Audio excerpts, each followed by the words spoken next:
Nous sommes aujourd'hui sur l'avenue Foch pour fêter les 70 ans, lire plus bas, d'une des voitures les plus exceptionnelles de l'industrie française, la Citroën DS, mais qui est moins exceptionnelle que les DS actuelles. Non, ça va du tout, non, on va pas faire ça. Non, oui, je lis le prompteur, effectivement, que m'a donné la communication de DS, et non, je déconne, c'est faux. En fait, je suis venu ici de mon plein gré, je vais dire des choses bien parce que je les pense. Donc, 70 ans de la DS, avenue Foch, ça c'est vrai. Que c'est une voiture exceptionnelle, ça, c'est peu de le dire. C'est la DS. Elle incarnait le rêve quand elle est sortie en 1955, un rêve technologique, un rêve aussi de beauté. Et cette voiture a ce signe magique qu'elle incarnait une confiance dans l'avenir, un espoir dans l'avenir incroyable, inoxydable, qu'on n'a plus du tout à l'heure actuelle. Et cette notion d'optimisme et d'espoir, je trouve, c'est aussi une des valeurs centrales de la DS, et c'est ce qu'il faut retenir, à mon avis, à l'heure actuelle. Bon, je peux aussi parler un peu de technologie, avec la suspension hydropneumatique, incroyable à l'époque, de la boîte à changement de rapport semi-automatique, la direction assistée, c'était extrêmement rare en 1955, la direction assistée, les freins à disque à l'avance, c'est la première voiture de série à en disposer, l'aérodynamique, les matériaux nouveaux, etc. etc. Bref, je ne pourrais pas tout énumérer, et nous allons faire un tour avec. Nous allons vous montrer un exemplaire assez exceptionnel, qui est un peu plus bas. Alors c'est pas celle-ci, encore que celle-ci est assez incroyable, c'est un coupé Le Mans de Henri Chaperon, avec une carrosserie un peu spéciale, on peut ne pas aimer, mais elle est assez exceptionnelle, je veux dire. Celle-ci est magnifique, évidemment, c'est une DS. Mais la nôtre se situe un petit peu plus bas. Un petit peu plus bas, donc nous allons aller de ce côté. Alors celle-ci est assez intéressante, c'est un modèle italien, avec des plaques italiennes, a priori fabriquées vers 1962, on la reconnaît au cendrier d'aile, dans son jus.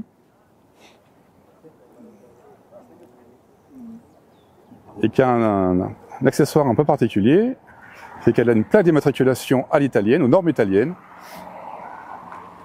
C'est pas tous les jours qu'on voit ça.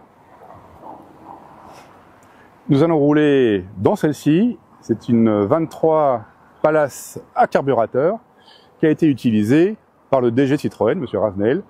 Elle est équipée d'une boîte hydraulique, d'un magnifique intérieur cuir, et je peux vous assurer que dedans, on est très bien. On est très bien.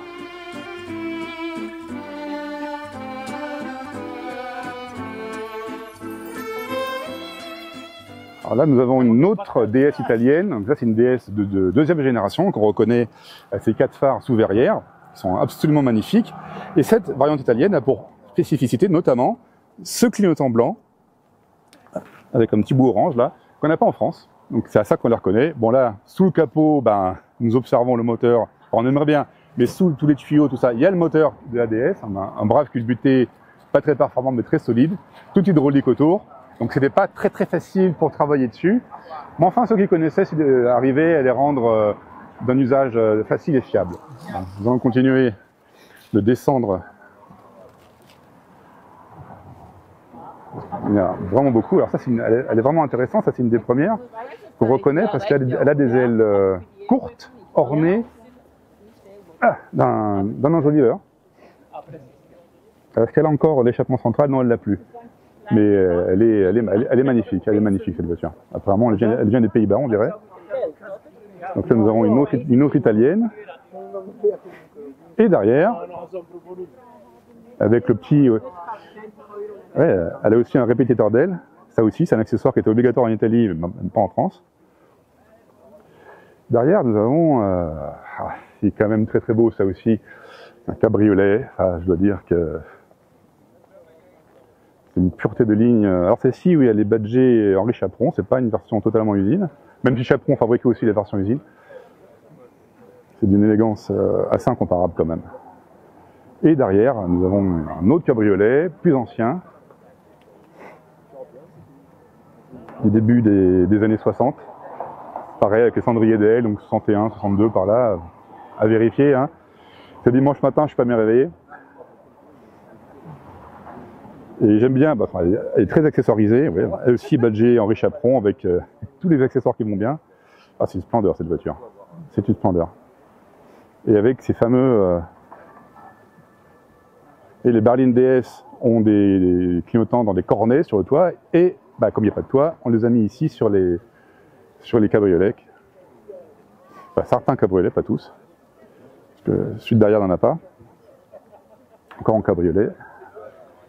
Qui a les fameux clignotants. Donc là, nous avons une autre DS de première génération, mais avec le deuxième avant. En dessous, on voit que le pare-choc n'est pas tout à fait le même que celui des premiers exemplaires. Ça a été refait, c'est un plus aérodynamique en dessous. Alors, non, c'est pas une DS, c'est une idée. Pardon, autant pour moi. Une idée donc qui était une bonne idée, parce que c'était une DS simplifiée. Au départ, la DS était donc très technologique, avec des directions assistées, boîte hydraulique. Ça faisait peur à certaines personnes. Donc Citroën a sorti une version simplifiée, l'idée, sans direction assistée, avec une boîte manuelle, plus fiable, plus simple, un peu plus haute à conduire. Mais les taxis l'adoraient parce que bah, elle tombait pas en panne celle-là. Bon, en tous les cas moins que la version hydraulique. Alors celle-ci est assez intéressante parce qu'elle est équipée d'un toit ouvrant, bien intégré, pas courant.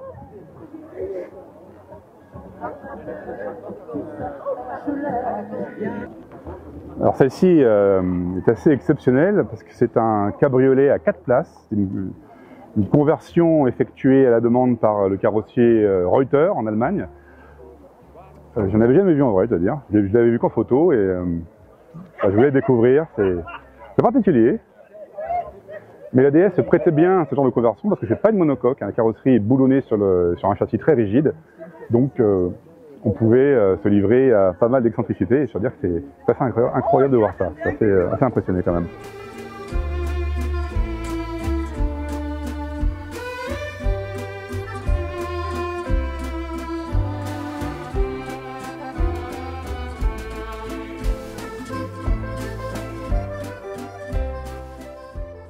Elle est bizarre cette DS, vous trouvez pas? Et oui, c'est une DS américaine équipée de Seal Beams. Les feux sous verrière étaient interdits aux États-Unis à l'époque, ça a changé depuis, et donc Citroën a dû adapter l'avant de la DS pour qu'elle soit aux normes américaines, qu'elle puisse être vendue là-bas. Donc 4 phares sans verrière, là plus clignotant, et non, il est déporté ici, là encore pour des questions de normes. Hein.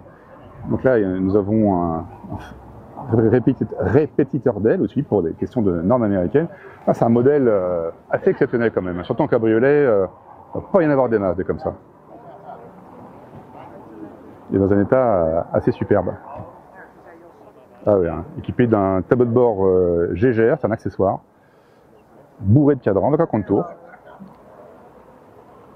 Et elle est en boîte mécanique, qui est assez étonnant pour une voiture américaine. Je pensais qu'ils auraient préféré la version hydraulique, mais non, c'est mécanique celle-ci. Très très belle auto.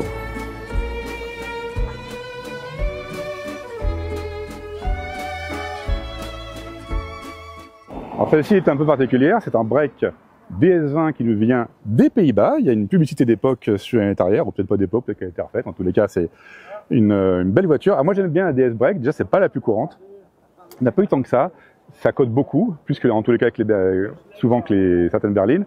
Et de la berline, elle a gardé les portes arrière, ce qui a compliqué un peu la tâche des designers, parce qu'il a fallu aménager évidemment la partie break. Mais ils s'en sont bien tirés. Ce qui est marrant aussi, c'est qu'on trouve un peu d'influence américaine, parce que les ailes arrière se terminent un petit peu comme des ailerons, un petit peu comme sur les voitures donc US des années 50 jusqu'au début des années 60. C'est un ensemble assez baroque. Et des DS Break, bah, elles ont souvent été utilisées jusqu'à la corde, il n'y en a plus beaucoup, donc on a de la chance d'avoir celle-là, c'est une des toutes dernières, apparemment, avec le dernier tableau de bord. Magnifique coupé chaperon DS21. Enfin, quand je dis magnifique, un magnifique coupé chaperon sur base DS21. Alors quand je dis magnifique, c'est pour l'état, je suis pas hyper fan de la ligne de ces voitures, qui est quand même très particulière. N'empêche que Chaperon faisait un travail artisanal de très haute qualité, et ce sont des modèles qui sont très recherchés et évidemment très chers.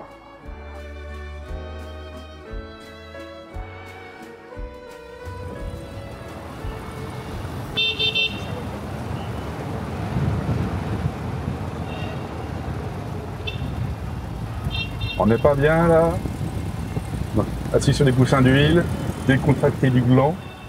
En tout cas, je peux dire que, j'espère que certains ont capté la référence, je peux dire qu'à l'arrière de la DS, quand on roule sur les pavés, on sent rien. C'est d'un confort assez invraisemblable. Ça paraît cliché de dire ça d'une DS, mais alors, il n'y a plus de ce genre de confort à l'heure actuelle. Nous sommes installés dans une DS. Moi, à l'arrière, j'ai un espace considérable en longueur, en hauteur. Je suis lascivement avachi dans le siège. Et je profite du confort assez incroyable de cette voiture sur les pavés, on sent rien. Et surtout, ce qui est fabuleux, c'est qu'il y a une visibilité absolument panoramique dans l'avant. À part qu'il y a deux individus qui masquent un petit peu, évidemment. Mais les montants sont très fins sur cette voiture. Donc on voit absolument tout ce qui se passe. Ça aussi, c'est une chose qui n'existe plus du tout sur les voitures actuelles, très sécuritaires, dont les montants sont gavés d'airbags. Là, besoin d'airbag, on n'a pas d'accident, ça tient trop bien la route. Alors donc Eric, est-ce que vous pouvez nous raconter un peu l'histoire de cette DS un petit peu particulière? Alors cette DS appartient à la collection DS automobile depuis le début. En fait, elle est restée dans les véhicules de service de l'époque, puisque ce véhicule a été utilisé par l'ancien directeur général de Citroën, qui était Monsieur Ravenel. C'était sa voiture de fonction, et elle est restée dans la collection de la marque depuis donc son début, après son utilisation par sa fonction.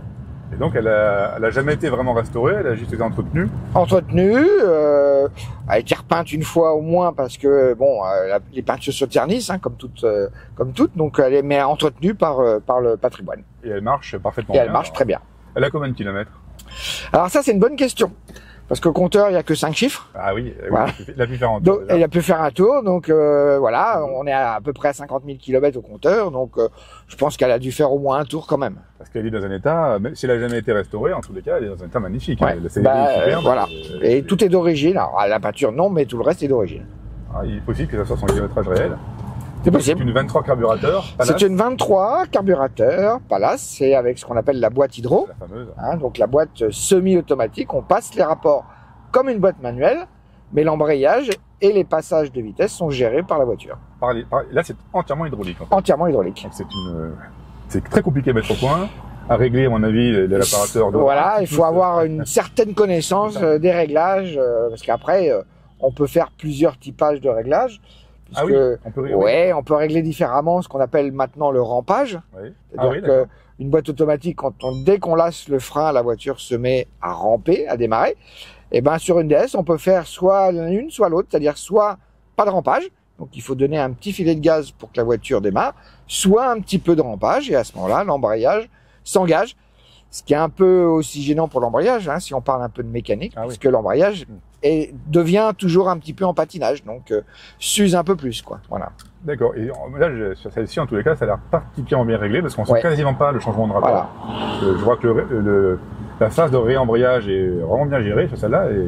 Et en fait, les réglages n'ont pas été repris sur cette voiture, donc est-ce que c'est un réglage qui a été fait d'origine? En tout cas, n'a pas touché sur les réglages de la gestion de la boîte et de l'embrayage. C'est d'une fluidité et d'un confort, même 50 ans après, assez 50-52 ans après, ce qui est de 73. Voilà. Ce qui est mon âge,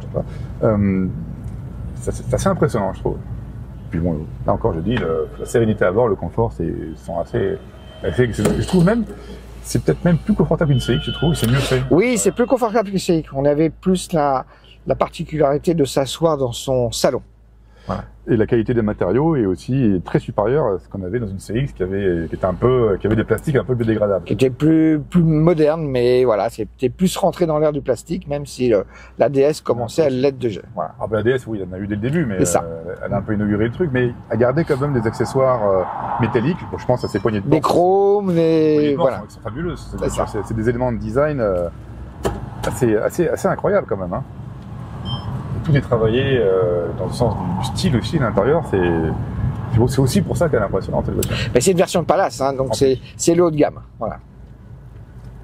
C'est le haut de gamme. Après, oui, effectivement, il y avait la Prestige, mais qui perdait un peu de place à l'arrière. Oui, alors il y avait le Prestige, mais aussi en Palace. Le Prestige, en fait, c'est la séparation chauffeur. Ouais, séparation voilà. chauffeur. Il y a une version, je crois, confort Prestige, parce que c'est pas une Palace, mais il y a elle est équipée de la séparation Prestige. Je crois qu'il y avait une version ID voiture de maître. Oui, ce qu'on appelle aussi les administrations. Parce que la custode est noire, et c'est comme ça qu'on les repère au niveau des véhicules, quoi. Et elles avaient un radiotéléphone? Pas forcément, ça dépend des équipements. Celle-ci, c'est une idée, elle est un peu spéciale. Déjà, on remarque des détails qui donnent la puce à l'oreille, et cette calandre protubérante, ce lettrage Citroën ici, mais d'où elle vient cette DS? Indice, le volant, il est du mauvais côté. Il est côté droit, parce que c'est une idée anglaise, et vous allez voir qu'elle est très spéciale et très différente de l'idée française, surtout à l'intérieur. Venez avec moi. On s'installe précautionneusement. En fait, cette idée anglaise a un tableau de bord spécifique en bois qu'on n'a jamais vu sur les modèles français. Je trouve que c'est assez incroyable en fait. Là, on a un compteur gradué en mice. On a des sièges qui sont plus fermes sur une DS française, qui sont apparemment revêtus de cuir. Et évidemment, tous les accessoires sont anglais. Là, il y a écrit par exemple Heating and Misting. Ça, c'est pour le réglage du chauffage, le heater control, des compteurs Smith. Tous les accessoires sont anglais. C'est comme une DS, mais dépaysante. Enfin, encore plus dépaysante. C'est incroyable. Moi, ça faisait des années que je voulais en voir une. Je l'avais vue qu'en photo, cette version, et ça me fait quelque chose. Well, as you can see, the British ID is quite different from the French version. En français, excusez-moi. Vous disiez que l'idée anglaise est assez différente de la française, ne serait-ce déjà par ses coloris qui ne figurent pas aux nuanciers français, ensuite par ses accessoires. Bon, j'ai dit pour l'avant et l'intérieur, mais c'est aussi valable pour l'arrière. Là, par exemple, les clignotants sont totalement différents de ceux de la version française. Ils sont badgés Made in England, ils sont pointus, c'est pas les mêmes. Les montants n'ont pas dans son lever, ils sont peints de la couleur de la carrosserie, ce qui donne un certain cachet à la voiture. Moi, j'aime assez. Bon, on trouve ça sur certaines versions françaises, notamment les versions administration, mais là, c'est toutes les idées. Et l'arrière, là encore, du spécifique. On voit par exemple les catadiopes qui sont pointus, les feux qui sont circulaires, et même en forme d'obus ici aussi. C'est une vraie rareté, un bel état, et on peut féliciter en tous les cas le conservateur Citroën d'en avoir récupéré une. Alors, nous sommes avec Denis Huil, qui est le patron de l'aventure DS Automobile. Moi, je travaille pour Citroën, pour DS. Comment on appelle? Moi, je travaille pour l'aventure Peugeot Citroën DS, qui est en charge le patrimoine. Non, c'est pas moi qui le dirige. Moi, je m'occupe plus des relations club, les adhérents, les événements, et aussi, je fais beaucoup de communication pour la marque Citroën et la marque DS. Et aujourd'hui, dans le cadre des 70 ans, je suis là. Et donc là, nous avons un exemplaire tout à fait exceptionnel de DS. Ouais, alors, ce qu'on peut dire sur cette voiture qui est exceptionnelle, alors, pour nous, c'est la plus ancienne DS connue au monde. C'est une ELV, étude laboratoire véhicule, donc c'est une voiture de pré-série qui servait à faire encore des tests. Et c'est une voiture qu'on estime qui a été construite entre juin et août 55 dans Le Bocal, le lieu secret dans l'usine de Javel qui montait les premières DS, et même pas que des DS, des prototypes. On a très très peu de photos parce qu'à l'époque les photos c'était moins facile qu'aujourd'hui. Mais tenez à garder secrète. Il y avait le plus du secret déjà. En plus, on est sous l'ère Michelin, donc c'est encore exacerbé, on va dire. Et celle-ci, donc, est fabriquée à la main, en fait. Elle est fabriquée à la main, et cette voiture, vous voyez, elle a un W constructeur, donc elle a jamais été immatriculée comme une carte grise normale. Et sa particularité, c'est qu'elle a servi à rouler, faire des tests, mais après, elle a été gardée comme voiture de liaison entre La Ferté-Vidame et Paris. Ah oui, d'accord. C'est pour ça qu'on l'a arrêtée au milieu des années 60. La date qu'on a, c'est 66. Arrêtée, et elle aurait dû être détruite. Mais finalement, quelqu'un l'a gardée. C'est à l'époque où, sous l'impulsion de Jacques Vogelsinger, on commence à racheter des voitures, à en garder un peu secrètement à La Ferté-Vidame. Et elle est restée dans un coin pendant très longtemps. Et quand on a récupéré des voitures, quand le conservatoire a ouvert en 2001, à partir de 99-2000, on a récupéré des voitures qui étaient à La Ferté-Vidame, dont celle-là. Et il faut citer Jean-Claude Lannes et Yannick Billy, qui étaient les fidèles techniciens, mécaniciens du conservatoire, qui l'ont récupérée. La voiture avait été un petit peu modifiée. Les gens qui la conduisaient avaient mis des sièges de palace pour que ce soit plus confortable. Ah oui, les appâts, là. Voilà. Et du coup, on l'a remise le plus possible dans sa version de 55. même si elle a plus la queue de carpe à l'arrière, parce qu'elle avait roulé avec une sortie d'échappement comme qui existe à partir de fin 58, Alors, début la queue de carpe, 59. c'est l'échappement central qui a Voilà. les premiers exemplaires. Sur 55, 56, 57, jusqu'en 58, voilà. Et du coup, moi, quand je suis arrivé à la tête du patrimoine en 2005 pour les 50 ans de la DS, je lui ai dit, faut qu'on la ressorte, mais on ne fait rien dessus parce que ça serait déjà dans le temps, on n'avait pas le temps, ça serait un gros budget et elle a aussi son charme comme ça. Ah bah oui, carrément. Elle est arrêtée, mais elle est toujours là. Et c'est ça qui est sympa. Et donc, Ça- c'est sa peinture d'origine, vous m'avez dit? Oui, on l'a juste un peu illustrée, on a fait, mais vous voyez, elle a quelques nions, hein, Mais bon, elle a vécu, elle avait une petite trace aussi sur la partie arrière. Mais c'est ce qui en fait son charme, sachant que nous, on a la plus ancienne connue et la plus ancienne commercialisée connue, elle est chez Monsieur Fradé au Citro Museum d'accord. à Castellane, c'est un numéro 32. Voilà. Ah oui, quand même. Voilà. Et là, c'est le LV 31. Numéro 31, pardon. Voilà. Et donc, oui, pour une voiture qui a 70 ans, qui a jamais été restaurée, elle est quand même dans un très bel état. Oui, après, à part quand elle a roulé de 55 jusqu'au milieu des années 60, elle est restée enfermée. Après, elle était à l'abri quand même. Elle tournait plus, mais elle est restée à l'abri. Quand on rentrait dans le centre de la Ferté-Vidame, il y avait un petit hangar sur la gauche où était l'hélicoptère, Ah, ouais. plus certaines voitures, dont celle-ci. C'est là où on avait commencé à garder les voitures, à stocker les premières voitures de la collection. Et donc l'intérieur, c'est pratiquement celui. Alors on a retrouvé à l'intérieur tel qu'il a existé sur les DS de 55 avec le tissu bleu et on reconnaît les premiers compteurs. Oui, elle a tout. Oui, elle a Voilà. tout le tableau de bord qui est. Et donc comme toutes les premières DS, elle a juste une hauteur de caisse, elle n'est pas réglable. Elle est pas Voilà, réglable. elle est pas réglable. Mais elle est quand même. J'ai vu, il y a plein de détails super intéressants. Parce que ça a changé à peu près tous les ans à l'époque. Hein. Il y a eu beaucoup. En fait, oui, je dirais même, Stéphane, même tous les 6 mois, il y avait des modifs. Parce que, en fait, ce qu'il faut bien se dire, c'est que quand Citroën lance la DS, après, c'est pas facile d'avoir les appros et suivant les sous-traitants qu'ils avaient, il y avait des petites modifs et puis ils étaient très à l'écoute de modifier. Alors déjà pour un peu la fiabiliser, ils avaient des petits soucis, et aussi pour simplifier la construction, parce qu'en fait la DS, ce qu'il faut savoir, c'était une voiture quand même qui était pas si facile que ça à fabriquer parce qu'il y a beaucoup de pièces compliquées. Et du coup, au fil du temps, ils ont cherché à simplifier des petites choses pour la rendre plus facile à fabriquer. Oui, parce que c'était usiné au micron, c'était pour les. Oui, et puis l'hydraulique, ce qu'il faut bien se remettre, tout le monde le sait, mais il faut bien se remettre dans le contexte de l'époque, on n'a pas d'ordinateur. Hein. C'est tout sur la planche à dessin. Et oui. donc du coup, quand vous faites sur la planche à dessin, après, c'est quand vous construisez les premières voitures, vous apercevez c'est bon, c'est moins bon, il faut rectifier. Et c'est toute une aventure humaine en fait, avec tous les gens qui ont travaillé. Donc rendons hommage à Monsieur Boulanger qui a décidé ce projet, Monsieur Puiseux qui l'a continué, Monsieur Bertoni, Monsieur Magès, Monsieur Lefebvre et toutes les équipes qui ont travaillé sur cette voiture. Je rappelle qu'à l'époque, les gens ont travaillé 6 jours sur 7 à l'époque. Non, mais c'est juste pour dire qu'ils étaient au rupteur presque. Oui, puis ils voulaient pas. Oui. C'était tellement passionnant comme projet. C'était tellement passionnant, ouais. C'est une voiture concentrée, des technologies assez inimaginables pour l'époque. Et je pense que reproduire à l'heure actuelle l'avance qu'avait la DS en 55, c'est impossible. Ouais. C'est pour ça qu'il faut, quand la DS a été critiquée parce que le motorisation n'était pas celle qu'on pensait, puisqu'il y avait eu des 6 cylindres qui avaient été étudiés, flat 6, voire même après V6. Même on a nous un V8 dans nos. Ah oui. Mais ils avaient tellement à faire déjà sur la voiture, la construire, la fiabiliser, que le moteur il est passé un peu après, mais finalement la DS même avec son 4 cylindres, elle était quand même performante. Et vous savez, moi quand j'ai commencé chez Citroën Sport en 92. Et il y avait un monsieur qui n'est plus de ce monde, c'est monsieur Guillois, qui était le responsable des moteurs, qui m'a dit qu'au début de sa carrière, ils avaient travaillé à la fin de la DS pour mettre le V6 PRV dans la DS. Et il m'a dit qu'il y avait des études de fait. Ça rentre?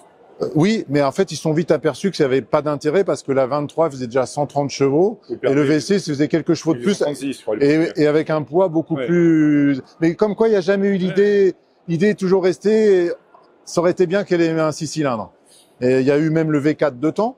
Puisqu'on a un proto qui avait été dans les années 60. Oui, c'est vrai. Donc il y a eu plein d'essais, de tests pour qu'elle ait un moteur plus puissant, mais même une 23, c'est quand même ça marchait très bien. Ça marche déjà bien. Hein. Et je pense, on le voit même sur les 6 cylindres de certaines voitures, du coup c'est quand même toujours plus lourd, donc il y a plus de poids sur l'avant, Et parfois, un 4 cylindres, c'est le bon choix. Et vous aviez aussi étudié les 4 cylindres double arbre sur les... Oui, tout à fait. Oui, en fait, il y a eu plein de possibilités. Alors, c'est vrai que le 6 cylindres à plat, ils sont travaillés longtemps dessus. Et la direction a vraiment poussé jusqu'au moment où on dit, bah non, on a vraiment trop de soucis en termes de fiabilité.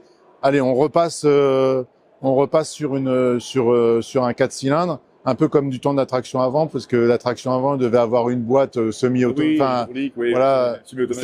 on va dire. Puis au dernier moment, ils ont fait la boîte 3, voilà. Mais bon, il faut pas, parce que c'est vrai, mais Stéphane, vous le savez bien, mais il faut aussi penser, faire une voiture, c'est une chose, la penser tout, mais ce qui est important aussi, c'est l'industrialiser. Et il faut penser derrière. Nous, finalement, c'est ça quand on va visiter une usine automobile, c'est tellement impressionnant qu'il faut penser, il faut que la voiture, faut les cracher tous les jours, tant de voitures, donc il faut que les pièces suivent, il faut que ça soit fiable, etc. Donc, c'est qu'à un moment, il faut faire des choix. Voilà, c'est tout. C'est un défi industriel fabuleux, la DS.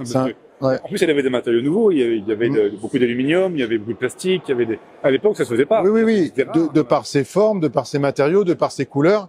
C'est pour ça que c'est émouvant aujourd'hui d'en parler, parce qu'en fait, elle était fabriquée là. On est sur le site de Javel. Et c'est pour rendre hommage aux hommes et aux femmes qui ont travaillé avec passion, avec acharnement sur cette voiture, qui a quelque part si bien représenté la technologie française de la deuxième moitié du XXe siècle. Donc c'est émouvant. Et moi j'ai vécu les 50 ans, on a fait les 60. C'était à chaque fois différent. 70 c'est encore différent, mais ce qui fait plaisir, c'est qu'il y a beaucoup d'étrangers là aujourd'hui. Oui, ça. Voilà, donc.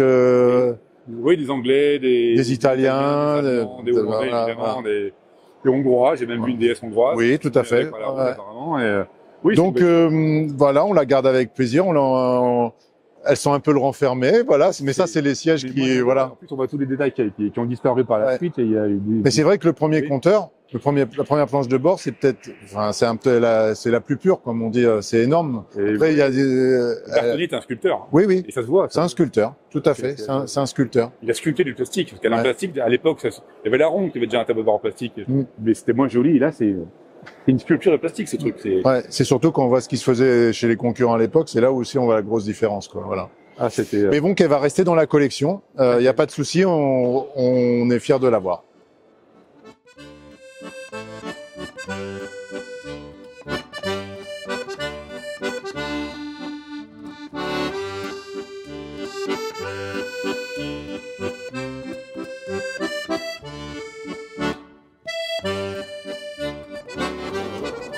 Alors vous allez me dire, mais cette DS n'a pas de portière. Bah oui, elle n'en a pas. Pourquoi? Parce que c'est un modèle exposé sur le salon de Paris 1967, l'année où elle a reçu ce fameux avant à 4 phares carénés. Cette DS incarnait, à l'époque, elle incarne toujours pour moi, une sorte de rêve roulant, de rêve automobile. C'est au-delà de son esthétique magnifique, au-delà de sa technologie tout à fait hors norme pour l'époque et même encore maintenant, elle incarne aussi une vision de l'avenir optimiste. Elle incarne le fait qu'on se dit que dans l'avenir, les choses seront mieux. C'est ce rêve qui, à mon avis, définit aussi la DS. Et j'aimerais bien qu'il revienne, ce rêve automobile, ce rêve de liberté, ce rêve de progrès. J'aimerais bien que les législateurs européens, que les décideurs, que les constructeurs essaient de réactiver cette notion de rêve automobile. Ça permettrait de sortir de l'époque actuelle qui est un petit peu sombre, un petit peu grise en matière automobile et de remettre un petit peu de joie dans le cœur des gens.